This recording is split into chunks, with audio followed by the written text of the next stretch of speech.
ఓం సాయిరామ్. బాబా భక్తులందరికీ నమస్కారం అండి. మన బాబా గారి దయ వల్ల మనందరం బాగుండాలి, సంతోషంగా ఉండాలని కోరుకుంటున్నాను ఫ్రెండ్స్. ఇక ఈరోజు మన బాబా గారు అందించే సందేశం ఏమిటంటే, ఈ వీడియో మీరు ఫస్ట్ టైం చూస్తుంటే ప్లీజ్ లైక్ చేయండి, షేర్ చేయండి, సబ్స్క్రైబ్ చేయండి ఫ్రెండ్స్. బాబా గారు ఏమంటున్నారంటే, ఈ అద్భుతాన్ని ఒక్కసారి చూడు బిడ్డ, మళ్ళీ చూడాలన్నా దొరకదు. జీవితంలో మరిచిపోలేనంత సంతోషం ఇక్కడ చూస్తావు. సూర్యుడు ఉదయించే లోపు నీ కల నెరవేరబోతుంది.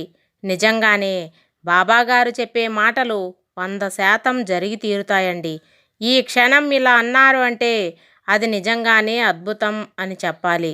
ఎంతమంది భక్తులు ఇంతవరకు బాబాగారికి చిలుముని తాకించడం చూశారో చెప్పండి. షిరిడీలో ఇది ప్రతి గురువారం చావడి ఉత్సవంలో హారతి సమయంలో జరుగుతుందండి. మాకు ఈ విషయం ముందే తెలుసు అనేవారంతా కామెంట్ చేయండి ఫ్రెండ్స్. నేనైతే మొదటిసారిగా చూస్తున్నాను. నాకు ఎంతో ఆనందం వేసింది. ఏదో తెలియని సంతోషం అయితే కలిగింది. బాబాగారి దినచర్యలో ఇది కూడా ఒకటి కాబట్టి షిరిడీ ప్రజలు ఇప్పటికీ బాబాగారి నడవడికలు ఎంత చక్కగా చూసుకుంటున్నారో అర్థమైంది.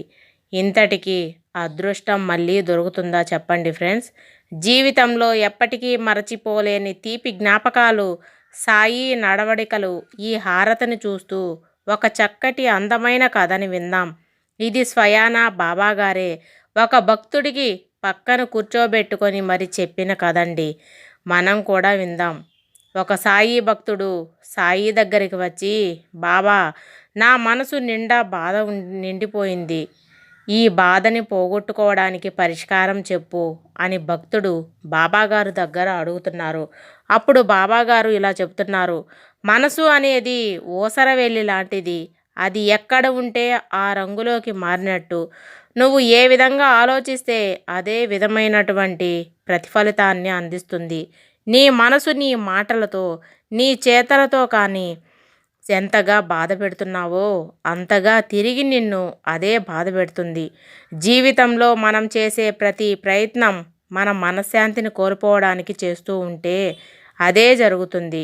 అలాగే మనశ్శాంతిని కోల్పోయిన ఒక భిక్షగాడి కథ చెప్తాను విను అని బాబాగారు ఆ భక్తుడితో ఇలా చెప్తారు.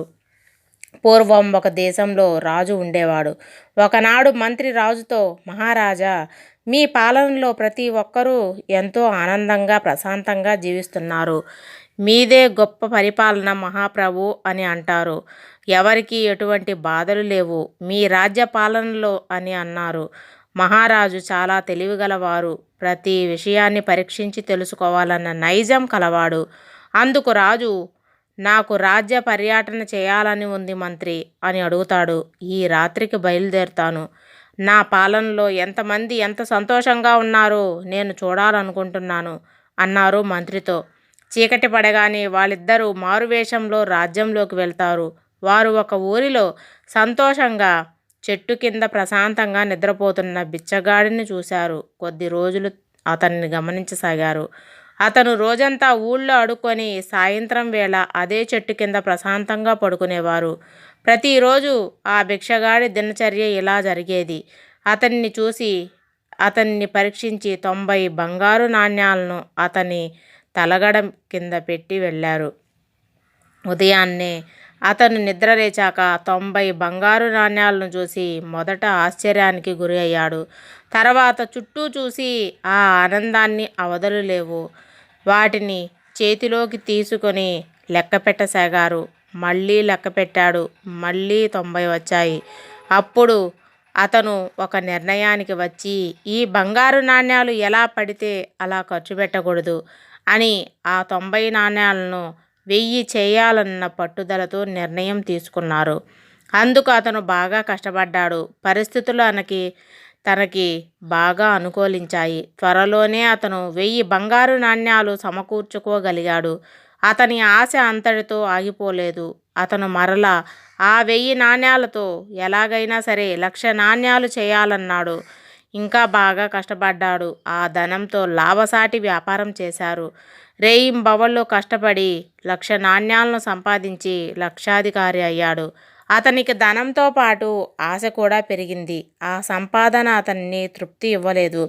ఇంకా బాగా సంపాదించాలన్న ఆశ పుట్టింది. కష్టపడ్డాడు. ప్రతిరోజు వాటిని కోటి నాణ్యాలు చేశాడు. ఆ ఊరిలో పేరున్న కోటీశ్వరుడిగా మారాడు. అన్ని సౌకర్యాలను సమకూరుస్తున్నారు. మంచి ఇల్లు కట్టుకున్నాడు. చివరికి అతనికి ఉన్న మనశ్శాంతి కోల్పోయింది. ఏం చేయాలో అర్థం కాలేదు. అన్ని సౌకర్యాలు తమ చుట్టూ ఉన్నాయి, కానీ జీవితంలో ఆనందం లేదు, మనశ్శాంతి లేదు. ఒకరోజు ఏదో ఆలోచిస్తూ తాత్కాలికంగా తనకున్న బాధలన్నీ మర్చిపోయి అదే చెట్టు కింద పడుకున్నాడు. అప్పుడు ఆ భిక్షగాడికి అలియాస్ కోటీశ్వరుడికి చక్కగా నిద్రపట్టింది. ఎంతో చక్కగా గమనిస్తున్న రాజు, మంత్రి అప్పుడు అక్కడికి వచ్చారు. అతనితో, మీరు ఈ ఊరిలో పెద్ద ధనవంతుని కదా, ఏమిటి ఇక్కడ పడుకున్నారు అని అడిగారు. అతను, ఏమి చెప్పమంటారు, నా బాధ ఏమీ లేనోడిది ఒక బాధ, అన్నీ ఉన్నవాడికి మరో బాధ. ఎప్పుడైతే నా స్వభావం వదిలిపెట్టి ధనం కోసం ఆరాటపడ్డానో ఆ రోజు నుంచి మనశ్శాంతిని కోల్పోయాను. అన్నీ చుట్టూ ఉన్నా కూడా నాకు ఏదో తెలియని బాధ, దుఃఖం వెంటాడేది. నన్ను ప్రతిరోజు నా సమస్యలు తాత్కాలికంగా మర్చిపోయి ఇక్కడికి వచ్చాయి. పాత రోజులు గుర్తుకొచ్చాయి. ఈ మధ్యకాలంలో ఎప్పుడూ లేనంత ప్రశాంతంగా నిద్రపోయాను. ఈ భిక్షవాడిలాగే ఎంతో ధనం సంపాదించి పోగేసి దాన్ని అనుభవించే స్థితిలో లేక ఎంతోమంది మనశ్శాంతి కోసం ఆరాటపడేవారు ఎంతోమంది మన చుట్టూ ఉన్నారండి. మీ మనశ్శాంతిని దూరం చేసుకోవడానికి చాలా కారణాలు కావచ్చు. వాటి మూలాన ఎక్కడి నుంచి వచ్చాయో కనుగొన్నప్పుడే సరైన పరిష్కార మార్గాన్ని కనబడుతుంది. నీకు అలా కాకుండా పై నివారణ మార్గాలు అనుసరిస్తే మరలా అవి నీ జీవితంలో తీవ్రమై జటిలంగా మారుతాయి. చివరగా, వస్తువులను ప్రేమిస్తూ ఎప్పుడూ అత్యాశలో ఉండేవారికి సంతోషం, మనశ్శాంతి ఉండవు. వస్తువులను సుఖాన్ని ఇస్తాయి, కానీ శాశ్వతంగా సంతోషాన్ని ఇవ్వవు. వస్తువులను వాడుకోవాలని, మనుషులను ప్రేమించాలి అని చెప్పి ఈ కథ బాబాగారు ముగించారండి. సర్వేజన సుఖినో భవంతు. జై సాయిరాం.